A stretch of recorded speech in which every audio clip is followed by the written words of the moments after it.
It's that time of year where we are all thinking about what's next for us, what next year will be like, and how much that year will not be like this year. And I've even been in that mode, like reflecting on this year and looking forward to all the things that I want to bring in with this new year and all the things I really want to do different.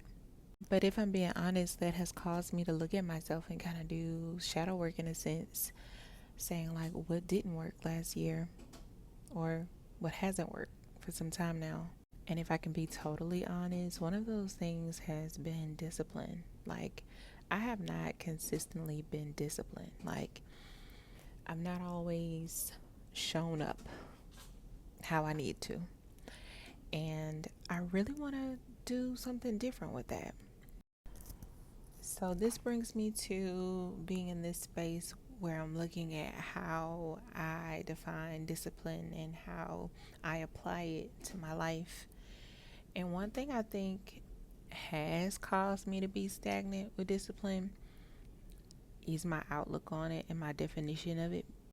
Because I've always looked at it like a drill sergeant, forceful, like if I don't fulfill what I said I was going to do, then I immediately start criticizing myself in the most negative, like harshest ways. Like, what's wrong with you, girl? What is wrong with you?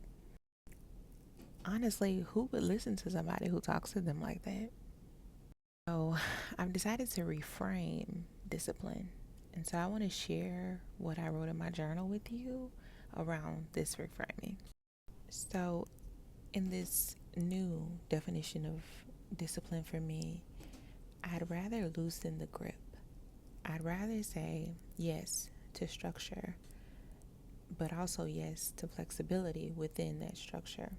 That just means that when something isn't working and I've tried it several times, I need to take a step back and look at what I'm trying to do, the action that I'm taking, and I might need to pivot.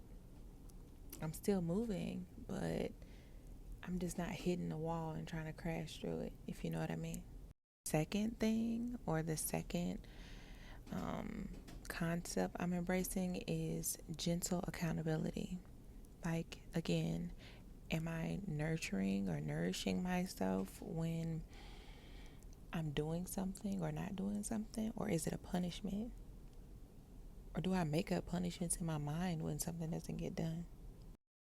And then transforming discipline and what that looks like as an act of self love, because I'm doing something because I chose to and because I'm devoted to it. So I take devotion and discipline and harmonize it so that all the actions that I'm taking are intentional and they align with where I want to go and who I am and my values. But also, that feels like love to me.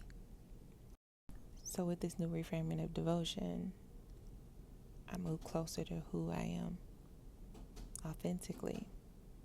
And then my goals are not based on a mass version of me, but me fully.